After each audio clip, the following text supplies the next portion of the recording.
Good afternoon, America. I'm Erick Erickson. Thanks for tuning in to the 4 Things to Know this afternoon. As always, we're cutting through the noise. We're getting to the truth behind today's headlines. Let's get to it. First up, today's lead story is kind of startling as it is revealing Hunter Biden said his father, Joe Biden, was on Ambien during the disastrous 2024 presidential debate with Donald Trump. According to Hunter, the then president routinely used Ambien up to 2 or 3 pills a night to help him sleep, which calls into question just how well Joe Biden was prepared for such a high-stakes moment under the national spotlight. It also raises questions about how prepared the president could have been should crises happen in the middle of the night. Hunter Biden's claim sheds new light on what Democrats and many of the media downplayed for months. The president was not in peak form during that fateful night. Everybody else saw it. The revelation is sure to renew concerns about how transparent the White House was with the American public about Joe Biden's health and decision-making. It also raises questions about the wisdom of scheduling debates or any key presidential event around the medication schedule of candidates who are, by their own admission, not up to best practices and best help without pharmaceutical help. President of the United States, Joe Biden, not Donald Trump, has a lot to answer for. For voters, it's yet another reminder of why honesty and transparency matter, especially when the stakes are this high.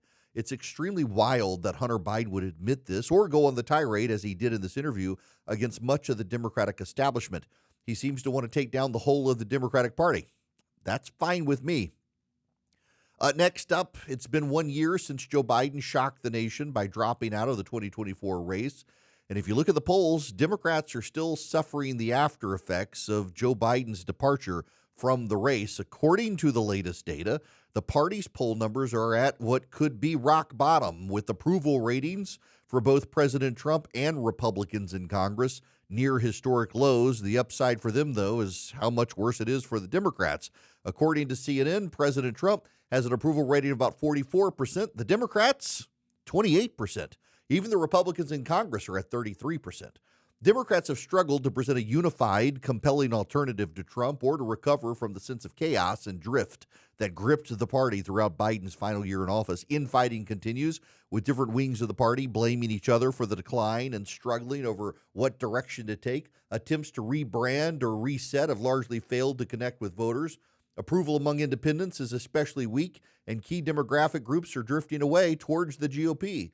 Meanwhile, Republicans are capitalizing, touting their united efforts to govern, a vision for leadership and stability, as Democrats search for an identity and a message that resonates with voters. If Democrats were hoping for a quick turnaround after Biden's departure, the polls tell a very different story. A year later, they're even more unpopular than they were the day Biden dropped out. Third on our list, the fundraising race for 2025 paints a clear picture of momentum on Capitol Hill. The National Republican Congressional Committee announced record-breaking results for the second quarter, bringing in more than $21 million and outpacing Democrats for the third consecutive quarter. The NRCC credits small donor grassroots energy and strategic focus on flipping competitive seats in battleground districts. Republicans have also managed to keep their top incumbents out of trouble while expanding their donor base in suburban and rural areas, key demographics that remain skeptical of not just Democratic leadership, but the progressive drift of the Democratic Party. For Democrats, the lagging fundraising numbers are more than a financial problem. They reflect lower enthusiasm and a party apparatus struggling to rally support outside its core cities. The outcome of this fundraising sprint will heavily influence the battlefield map as we set up 2026. This could help shape who directs the chamber's agenda.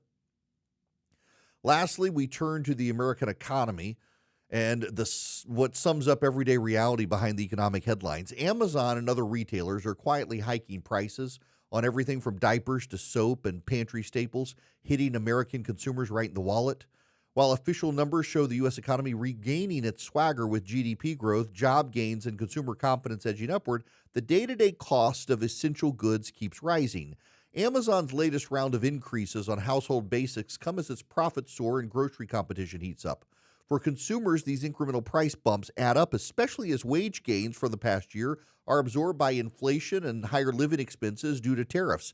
It's not just Amazon, though. Suppliers across the board are testing how high they can go before shoppers cut back, including using AI to algorithmically generate dynamic pricing that takes advantage of consumers. While Wall Street and Washington may be celebrating a revitalized economy, Main Street is still grappling with the cost of living. Jobs numbers only tell part of the story. Families feel it most when they make decisions about grocery purchases, school supplies, and monthly budgets. Economic strength is a good headline, but until the price of everyday essentials comes down or at least levels off, the swagger will ring hollow for many.